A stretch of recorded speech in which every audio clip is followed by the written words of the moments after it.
I guess you've been working with Michelle to bring this project to reality, and the city has obviously been involved in local action around sustainability for many years, but mapping the Eco-City project that the city's been doing since the end of last year is all about capturing what we've actually been doing with the view to present that in Rio. So, you know, Rio throws us an opportunity to reflect on what we've been doing for the last 20 years, because effectively, you know, the Earth Summit, Rio Plus 20 is a bit of a school reunion of such, of which there'll be a lot of reflecting, and unfortunately, I mean, in my opinion, it shouldn't be back, you know, slapping congratulations. It will be a lot of, you know, negative reflecting, because, you know, what have we actually achieved in the last 20 years.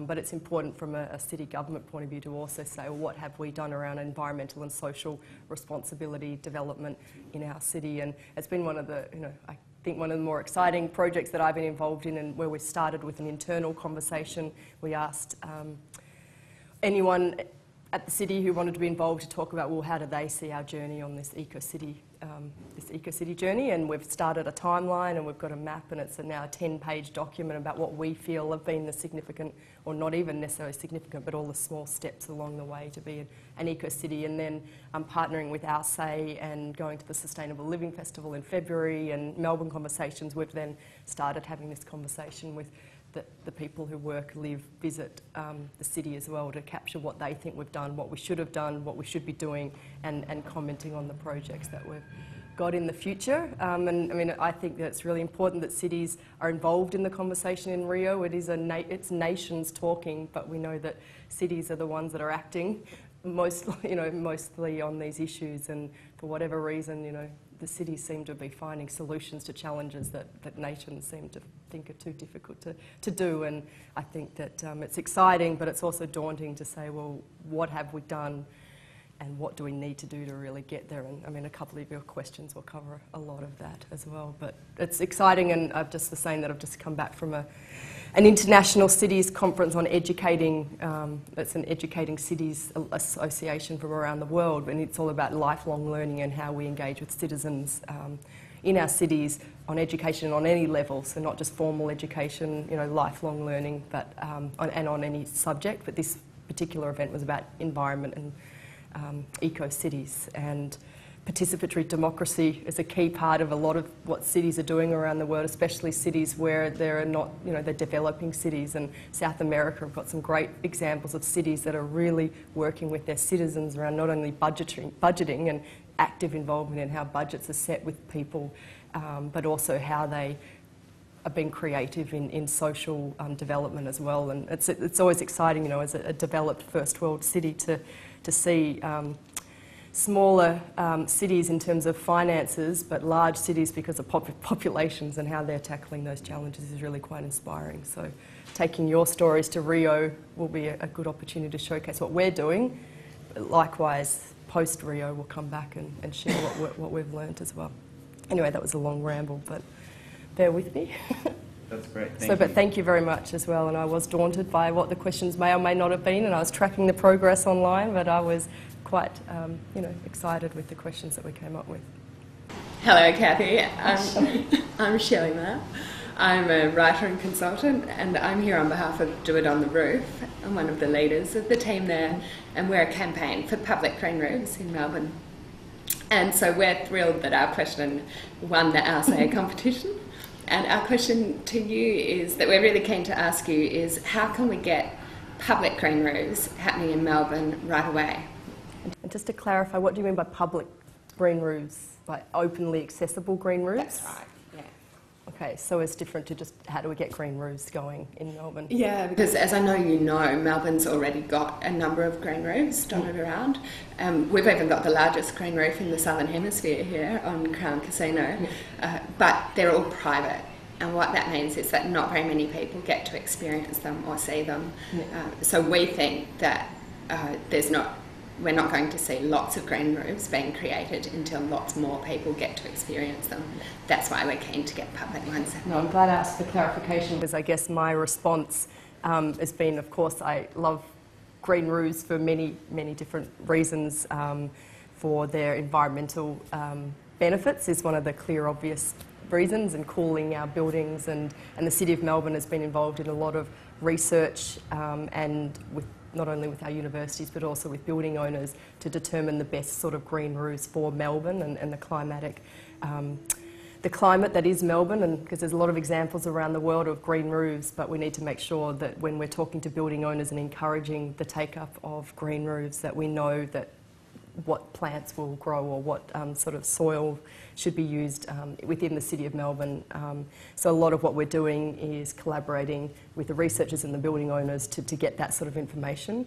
We're also trying to share that information with the public so that there's a greater awareness of the benefits, and as I've already mentioned, environmental benefits in terms of reducing the heat island in the city and reducing the energy bills of buildings, but there's obviously social benefits as well. And I guess it depends on whether the green roofs that you're talking about are meant to be a public gathering space or not, because I guess I've seen some amazing green spaces in the city where there are, you can have a barbecue and there's benches, but I guess that also diminishes the environmental benefits of the green roofs, because if you're not covering the entire roof with the soil and the grasses, then you're reducing the actual environmental benefits of them. So I guess it's a question back to you around the green roofs that you're advocating for. Is it purely for environmental benefits, or is it for a mixture of the two? And that then also, I guess it changes the way that you would sell the green roof that you're advocating for, because I could see that, if you're wanting to have open space and all of the benefits that come with open space and community engagement and getting neighbours to know each other and workers having a space to have lunch at lunchtime, and with diminishing open space, then those spaces are going to be more valuable. And we know in the city that open space is very is limited, and with a growing population, we've identified a huge need for more open space, and not just within the CBD but across the municipality. And we're either going to have to acquire land through great expense, or turn our own property into parks and gardens. And maybe using roofs as an open space is a good idea, but so sure. I guess the question to you is: it really is it the environmental or the social benefits of the roofs that you're advocating for? Well, let me say first that we think the research that's been done here in Melbourne on the benefits of green roofs is fantastic, and we're thrilled that that's taken place. And 5 years ago we couldn't have been posing the question we're posing now. So the research that City of Melbourne has done and the University of Melbourne and organisations like Growing Up has really moved the industry, the green roof industry forwards. The sort of public green roofs we're thinking of a Melbourne version of New York's Highline. But in Melbourne we love our rooftop spaces, we love our rooftop bars and rooftop cinema. So whereas Highline, as you know, is a disused railway, we're not thinking of a continuous line, we're thinking of distinct green roofs spotted around. And yes, we think the environmental benefits of them are great, but we think the number one benefit of a green roof is that they're fun. People love being in a park, and as you say, we don't have much space for parks in the CBD. So let's put them up top. I'm glad that I clarified, because I must admit, when I read the question and started doing my notes, it was purely looking at the environmental benefits. So actually that tact is quite different to the reasoning behind our research into green roofs, because it is about how do you maximise the environmental benefit of the plants and the soil that you use. And as I said before, that as much as I've loved visiting these great social gathering spaces on roofs, the benefits, the environmental benefits are not that many, and for the huge expense for getting that green roof onto one of those buildings, it's again becomes a, where is the payback mechanism for that huge expense when you talk to building owners about having a green roof. For environmental reasons, you talk about the economic payback of reducing your air conditioning and increasing the livability of the building and having those benefits. So it's a great question, it's a great idea, and in our open space strategy that has, we've been consulting, and actually we've been doing crowdsourcing as part of the democracy, part of the conversation, and it's been a great process, and again, identifying the recreational, social needs of the community, as well as where we're going to put these spaces. And I must admit, I don't think that we've actually thought or as part of that conversation, it never came up anyway, and I was involved in a very long 2-year process. The idea of creating spaces on roofs didn't necessarily come up, but the Highline project, New York Highline project, is always raised as something that we aspire to having such a such a space like that. And I know that some disused or underutilised bridges or spaces along the sides of our railways in Melbourne have been identified for such a purpose of creating those public spaces. Well, we like think the Lord Mayor's plans for Sandridge yes, Bridge that's right. are fantastic. That's right.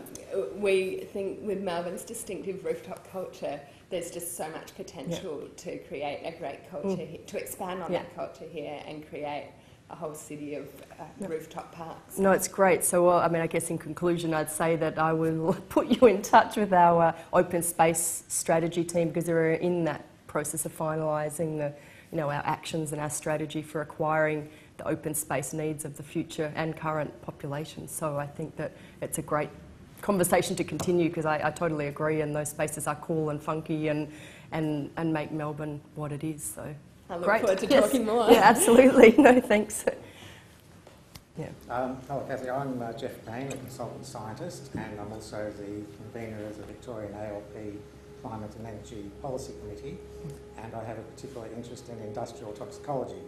So my question concerns a sustainability issue, which is that phosphorus, which is essential for life, is such a rapidly diminishing resource that Australian taxpayers are funding research into reclamation of phosphorus by collection of urine from the masses. And fluoride, which cannot be legally dumped at sea or on land anywhere in the world, poses a major barrier to reclamation of phosphorus. So does it not make sense to stop fluoridation now? It's a very long and complex question, and I kind of broke it up into pieces and then couldn't quite put it back together, I must admit. And so I guess that highlights, and as you know, I have a scientific background, and of course if any question is raised to me where there is a concern with either the environmental consequences of decisions or regulations that we have, I start asking questions myself. So, but I also understand as a scientist that there are reasons why we have things like fluoridation and where we get that fluoride from, and that there is overwhelming evidence for the support of fluoridation of water, because as far as I've read, and I've read this a lot because the conversation comes up a lot at our Greens meeting. It's not just an issue on the ALP agenda, but we talk about it at great length over many years about but the overwhelming consensus that I can see within the scientific research is that it is one of the best socially equitable health responses we can do in terms of tooth decay and cavity prevention, and that is the reason why Victoria, Australia, does it in most of our water supplies. I know it's not all of our water supplies, but that's not to say that there are still questions around the civil libertarian, whose right is it to put fluoride in my water when I may not want fluoride in my water, and then the environmental consequences of not only the phosphorus that you're talking about and the excess of this element within the water supplies. So I guess that my answer is that I don't think we should stop fluoridation at the moment. I don't think that there's enough evidence that I can see that supports stopping that program, but I think that there's enough evidence or enough people questioning it to ensure that we keep questioning it, or that we keep the research going. And I don't know more, and I haven't been able to find more in the short amount of time that I've been given to research these questions about that research you're talking about. So I'd be happy for you to elaborate on the research into the phosphorus and the urine and where we're trying to get it from, but the link and whether we should be stopping fluoridation at the moment I don't think is clear enough to me. But that said, it's something that cities should always be mindful of, and don't just accept things at face value, and that if there is a concern that we should keep it on the agenda. Fine. Just if I follow up briefly on that, less than 400 million of the 9 billion people on the planet have fluoridated water, and they are progressively removing fluoride from their systems internationally. So, for example, in the last 12 months, over 2.5 million people have been saved from fluoridation by communities pressuring their politicians to turn off the tap. Fluoride is an industrial waste product that comes from two major sources. One is the superphosphate industry, which provides the link with phosphorus, where sulfuric acid is added to the crude phosphate rock, which is a very rapidly diminishing resource. And then the distillation process occurs, and the poison that comes over is hydrofluorosilicic acid condensed in the scrubbing systems. That material has never been tested in any country at any time for its toxicity, and it is known to be super toxic. So that when a tanker of the material from the company in Melbourne that makes it spills, it is a national emergency. In the United States, there's a single telephone number to call when a tanker of hydrofluorosilicic acid spills, and there's a mandatory evacuation radius of 2 miles. There have been mass deaths from fluoride and exposures in the past, and it's a continuing problem. Recently, it's been shown that fluoride is linked to the development of phosphate deposits inside your arteries and veins, which leads directly to stroke and heart attack. It's a neurotoxin. There are 25 studies that show that fluoride damages the brain of both the fetus and the developing child. The United States state of New Hampshire, now 1.3 million people, has agreed at both levels of its government to put mandatory warnings on the water bills to all consumers not to use the supply tap water for children to make up infant formula until at least they're age 2 or over. So toxicology of fluoride is a major issue, poorly understood, I admit, and the best place to get the information is the Fluoride Action Network, of which I'm a member, and that currently has 10,000 US EPA scientists backing the call for an immediate cessation of fluoride, and about 4,000 scientists, including myself, plus 14 Nobel Prize winners, most of whom have their Nobel Prize in medicine. So I guess my question is to you, so you're saying that you're on the ALP policy group for this, and so is this, so what, and so what is the, and so what's the, how are you, I guess, trying to change the policy, I mean, is the ALP policy for fluoride or not to fluoride? No, there is a national program of fluoridation of communities over 1,000, which has been vigorously resisted by a number of MPs around the country who are brave enough to put their name on the line and try to educate their fellow members. So there are people in all states in Parliament trying to stem the tide against this and to point to the international research showing death and destruction caused by I guess that, I mean, I'm being told to wind up, unfortunately, and so it's hard to argue it in 5 minutes. I guess that I come from it, I have also read a lot of information, and there's a lot of websites out there, and there's a lot of research, and as far as I can work out, yes, there's a lot of people that are concerned, but there is overwhelming support for it, and at the moment, and I can't in my 4-second answer say that I support either side, but I have to go with the overwhelming scientific research and medical research that shows. But your question linked phosphorus and fluoride and environmental consequences, and I guess As that I'd... For example, green roofs can't happen without phosphate fertiliser. It's a state fact. Now, the British Soils Scientists Association is totally opposed to fluoridation on environmental grounds. If you start adding fluoridated Melbourne water to your green roofs, you will progressively accumulate fluoride unless you have a very sophisticated flushing system to get the fluoride out. And there are things called nematodes, which are particularly susceptible to fluoride poisoning, such that scientists are working on fluoride-resistant nematodes for areas where the fluoride can't be successfully flushed out of the soil. So, and as, I mean, obviously you're very articulate and you obviously present a particular way, and I'm obviously, you know, open to the conversation further, but I think in our short amount of time, I don't have enough information to say that we should stop, but I have enough information to say that it's a question that should continue to be asked, and that people are advocating for this particular health program that we have to also to make sure that they're up to date with the current research and the current concerns, and and I can continue to make sure it's on my radar when considering the pros and cons of it as well. Hi Cathy, I'm Kevin Rennie. I'm a citizen journalist. Yep. Means I'm retired, and I'm representing the Think Brigade, which is a new website sponsored by the European Journalism Centre at the moment, whose first priority is Rio. So that's why I'm here. And I've got a nice generic question for you. What can we Melburnians do before the Earth Summit to ensure that real actions follow, not just agreements to more talking like those made at Cancun?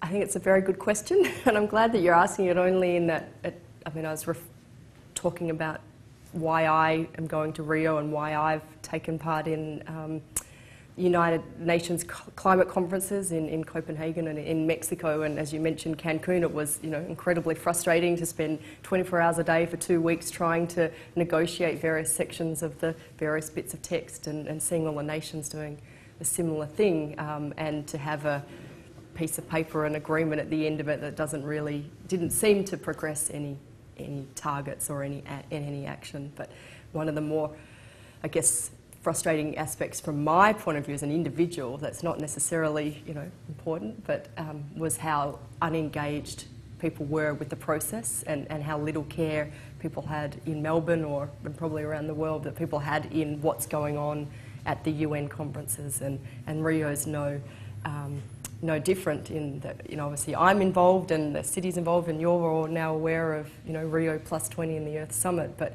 how aware are people in Melbourne about what's going on and what the conversation's all about? And your question, I think it comes back to, and maybe I'm interpreting wrong, but the way I interpret it is exactly the why we're going on this eco-city journey as well, in that how can we engage our residents, workers, visitors in our eco-city targets to take ownership of them, because it's not just the responsibility of the councillor or the Prime Minister or the Premier to make sure that we act responsibly, socially and environmentally towards sustainable development. It's that you and I need to actually act as well and take ownership.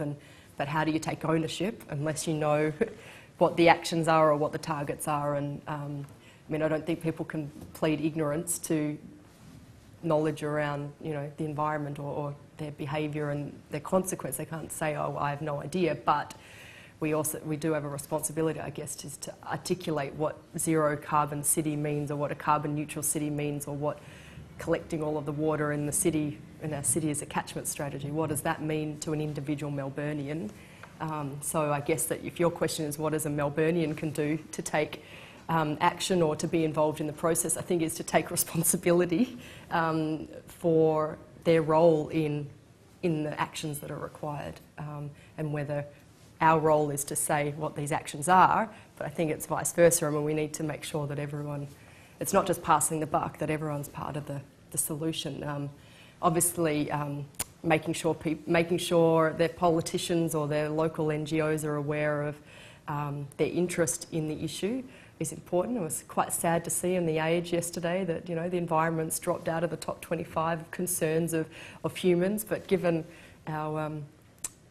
our conversation just before about health and well-being, I think from memory, and I've got a hazy memory right now, but I think the top concerns are around safety and health and the economy, and we can easily link the benefits of having an environmentally sustainable city, how they all link to a healthy, person, economy, and the safety of the city as well. So we might be disheartened that environment's dropped out of the concerns of the regular person, but it's we know that we can still make changes under the guise of city safety and economy and the like. But I guess that that Melburnians need to take on the role of making sure that we're accountable, and then at the UN it is about nations, and so whilst I'm going there as a city, my role will be trying my hardest to knock down the doors of any of the national delegates and saying please make sure you recognise cities and their role, but ultimately the decision about what actions or what targets or what they may or may not do post Rio in June, it's a national, federal governments, national governments that are setting those targets, and wouldn't it be great if that was the conversation that's going on right now, rather than whether we have a Prime Minister or not? Yeah. It seems to me as a city that we need to engage with cities. It's no point us trying to engage with Barack Obama. That's right. Yeah. Are we doing that already? Oh, I absolutely. know we have sister cities. How many of those are developing cities that really need to work with the kind of expertise we've been building up and get collaborative projects going, like Calcutta or Mexico City? Absolutely, it's huge, and the city of Melbourne's been leading the way in joined-up city action, I guess. I chair the ICLEI Oceania board. ICLEI is Local Governments for Sustainability. The City of Melbourne's hosted ICLEI since it began, and there's over 1,200 cities representing 500 million people that are joined up as part of this association. They're all committed to local sustainability, social, environmental sustainable actions. And then there are also other associations such as C40, where we hosted just recently in Melbourne only a few weeks ago, the C40 network meeting, and that's the world's large cities acting on sustainability. Mayor Bloomberg in New York is the chair of that, and it was previously chaired by Mayor of Toronto, David Miller. But importantly, it's large cities, regardless of their wealth or their socio-economic status, and large cities like Sao Paulo that have more residents within their city than all of Australia, and they've got huge social and environmental issues, and they can definitely, we can provide capacity building exchanges, but it's important that we're learning so much from these cities as well. And again, the meeting I've just come back from, it was, there was a great conversation between Changwon, a city in Korea, and Phuket in Thailand, and a small city in Finland, and we had a conversation about what cities are doing and how we're acting, and some of the solutions that they're coming up with are really important. And I guess you were talking about what we're doing in terms of, I don't know, it's because I was saying, like, why is the City of Melbourne one that's supposedly leading in sustainability, advocating at the UN levels to recognise cities, so that, and one of the reasons that we're advocating for the recognition of cities at the UN level, because up until Mexico, and only in a very small circumstance, but up until Mexico, cities are regarded in the UN world as a non-governmental organisation. We're there with the rest of civil society, and so the fact that we are elected by the people and we're at a government level is not recognised at the UN level.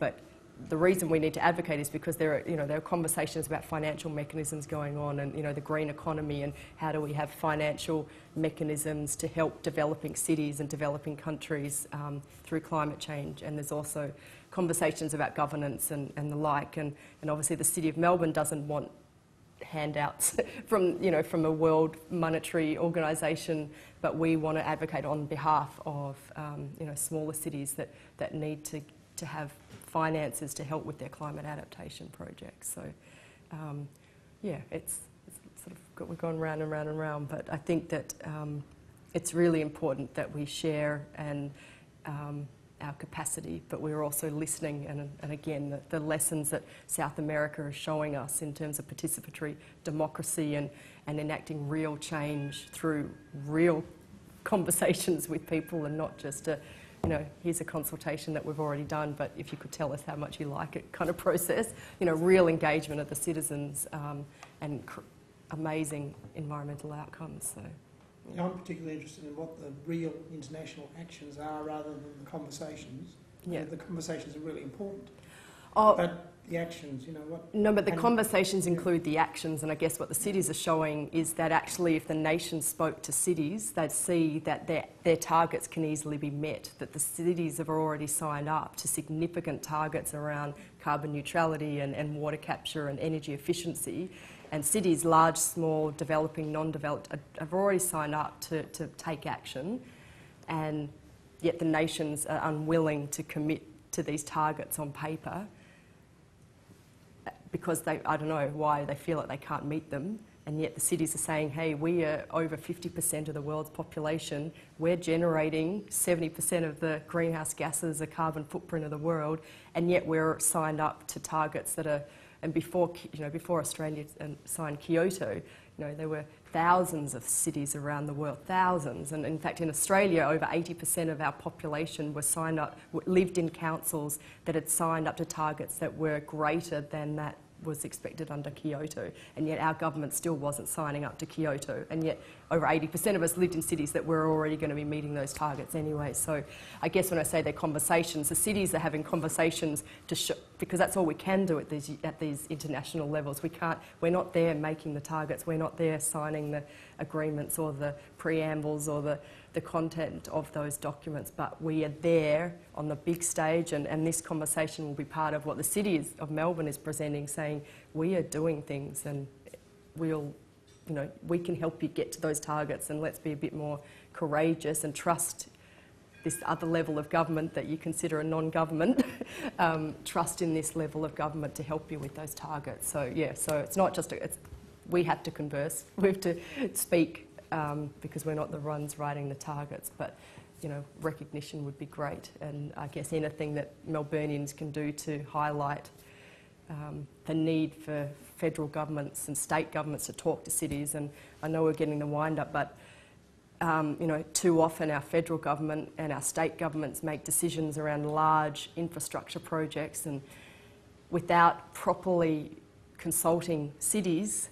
and yet the cities we have huge energy efficiency targets. We're never going to get there unless we can, change our infrastructure and the way that people drive or the way that people live. But we don't have the money to do that, or necessarily the legislation. And so often that dialogue is lacking, and it's incredibly frustrating, because you could meet your national targets if you actually implemented some of these big projects with our energy efficiency and our social policies in mind. So yeah. Very frustrating to me, but sorry, I know. To call the wind up there. That's right. It kind of answers some of the questions that are coming up anyway, so I'll try not to repeat them. So that's all right. So if we could have the next question, I believe that's Good morning, Cathy. My name's Cr Cathy Oke. I'm a sustainability consultant, and I reside in St Kilda. My question is hypothetical in a way. It's kind of a reflective question, and it ties in to a degree with the previous question. It's basically saying if the 1992 Rio Earth Summit didn't occur and we walk out of this very nice room today down the steps onto Swanston Street and had a walk around Melbourne, what would we notice would be different from what we see today? So what's the demonstrable change that we've seen?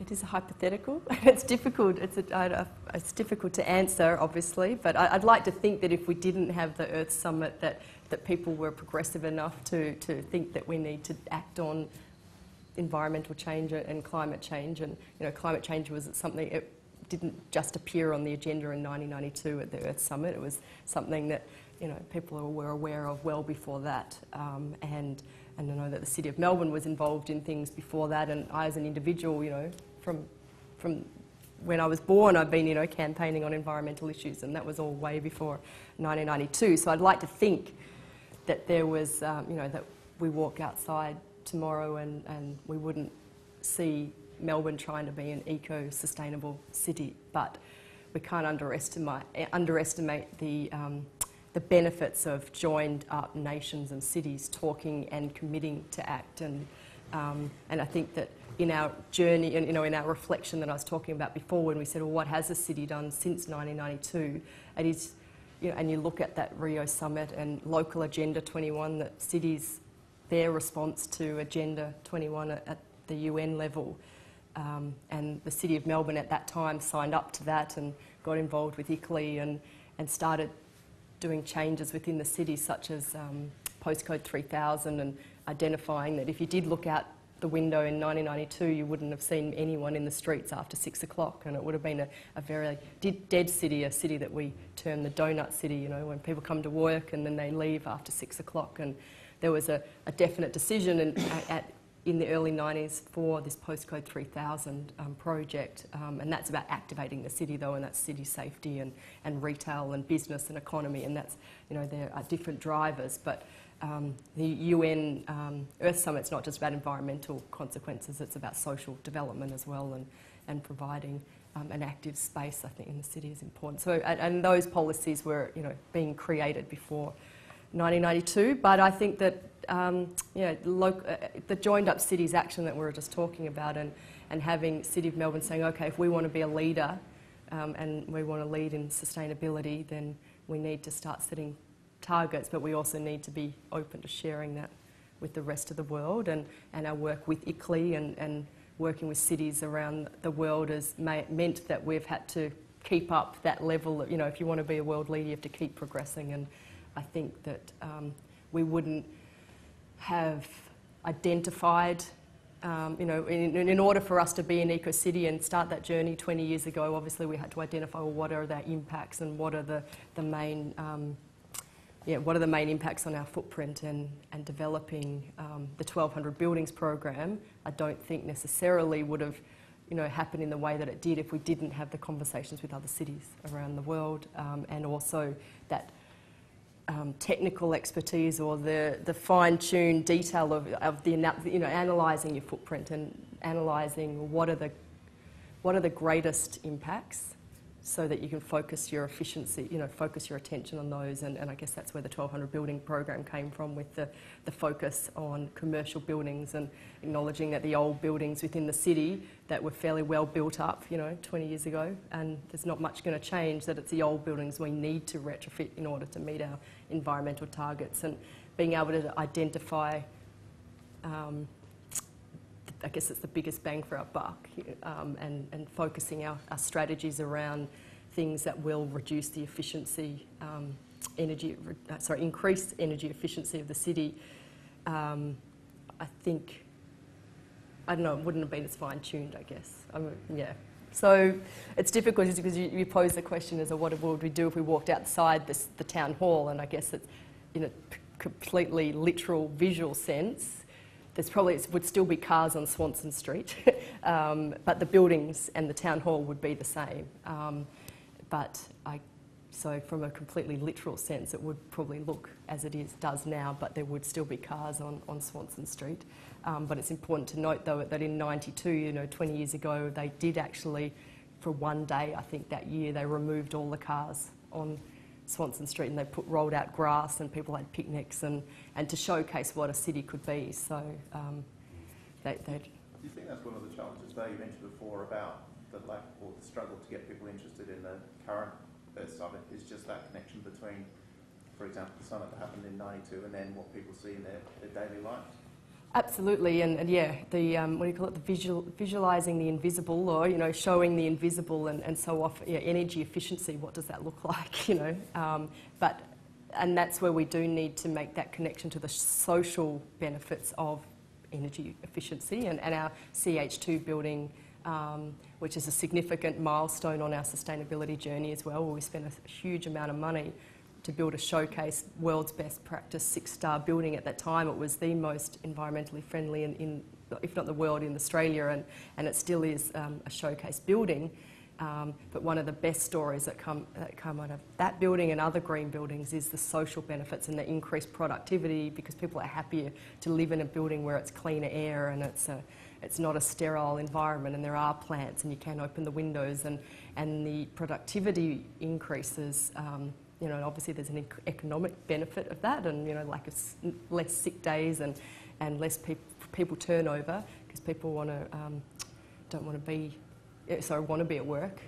So there are definitely social benefits of the green buildings, and we need to be explaining those further, I think, and not just talking about, and it's going to save us 1 tonne of CO2 a year, or it's going to save us, talking in figures and talking in percentages and talking in large scientific terms, I don't think is engaging with people, and that's, again, this eco-city mapping project is really taking the invisible and making it visible, and talking about the personal benefits or the human benefits, the human side of the environmental changes. And you're right, I think that, if I just said, look at how different it is, because if we didn't start 20 years ago, it wouldn't look like this, when literally it might still look like that. Maybe the trees wouldn't be so happy, I don't know, but I think the challenge right now, is to engage on a different level and a different style, and the digital strategy at the City of Melbourne, and working with our say, and doing crowdsourcing and different forms of conversations, filming this and putting it on the website and getting stories out there, I think is going to make all the difference. Because I think we're doing great things. We've got great targets. We're on a good journey to get to a true eco-city, but we're not ever going to get there if we don't start talking in language and using case studies and examples that people actually engage with and understand. Sure, thanks. Thank you. All right, so if we could move to the final question. Hi Cathy, Glenn Dalton, Luther College. I'm a geography teacher. I live at Ringwood. This is posed by my students as well as kids in the classroom.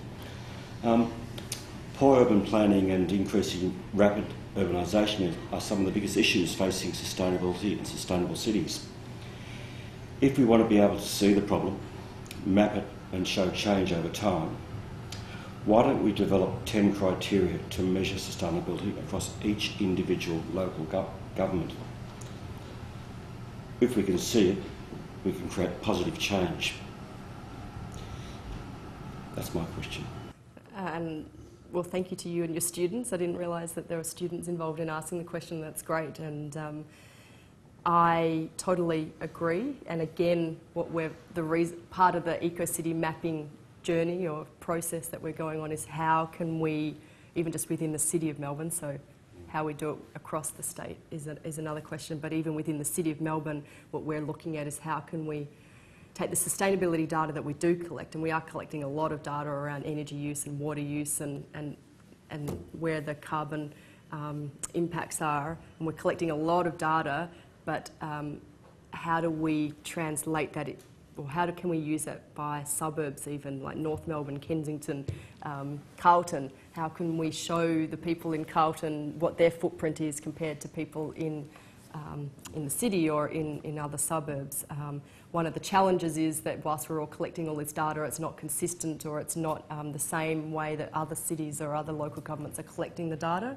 But I think that there is work towards creating standardised ways of collecting and reporting this information, and that goes across cities, because we've signed up to so many different indicator tools or indicator programs, and and every time we sign up to a new one, the sustainability team's like, oh, we've got to change the way that we're reporting, or we've got to change the way that we're collecting it, and it's apples and oranges. And whilst they're, everyone's saying that they're measuring their carbon or their water or their energy efficiency, they're all measuring it in different ways, and so we have a huge problem with measuring apples and oranges. But I think that visualising through the data that we're collecting, whether it's through displays on every building, or whether it's on your bills that you receive saying, well, Brighton, you've done worse than Moonee Ponds this month, or having that human character of competition thrown into the mix, I think would be quite useful. And I know that schools are doing great things around visualising energy efficiency, and through the SETS, the environmental tracking system, and a lot of schools have displays on the front of their buildings about how much data, how much their solar cells are saving, and as the parents go into the school office to sign a form or collect their kids, they can see real-time visualisation of the benefits that the solar cells are providing. And I think your idea of the 10 criteria to measure, I think, is a good one. And we talk about joined up cities internationally, but obviously there are local government associations like the MAV or the Victorian Local Government Association, and I think that it's a good question to ask to them, and again start that challenge within Australia. But I think that the visualisation of the data is pretty exciting, and there are so many ways that we can use new technology and smart technology, and almost all of us have got smartphones or a laptop or a computer that we can, hopefully we can integrate what we do individually and showcase that. And having on the front of the town hall, each of our town halls, with a tracking mechanism of where we are, and because a lot of the cities have got targets, by 2020 to be carbon neutral, and so, is there a way of visualising that as well?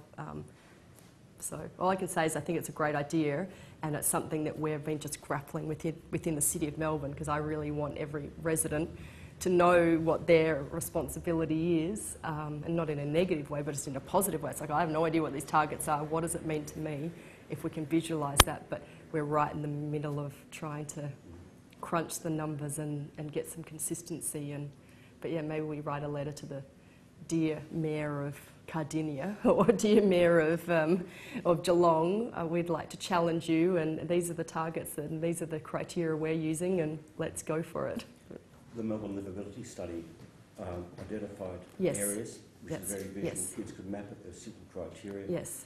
And it made people say, well, that's good, we can create change, why don't we do this? Yep. So rather than being negative and saying some councils aren't doing True. something, it might actually encourage Yes. change and that knowledge. That's right, and the city of San Francisco is, I think they're one of the world leaders in terms of smart real-time data by postcode on their web, and you can actually see real-time data on everything and anything from, crime stats. But from an environmental point of view, they're like just recycling. You can see every postcode in San Francisco, and it's a real-time, who's managing their waste better, but it's done in a positive way, and it creates that, I guess, that pride as well, that, hey, we're the most sustainable postcode in San Francisco. But no, I think it's great, and something that, again, with this eco map and this interactive map, that hopefully we can get that real-time data in there as well.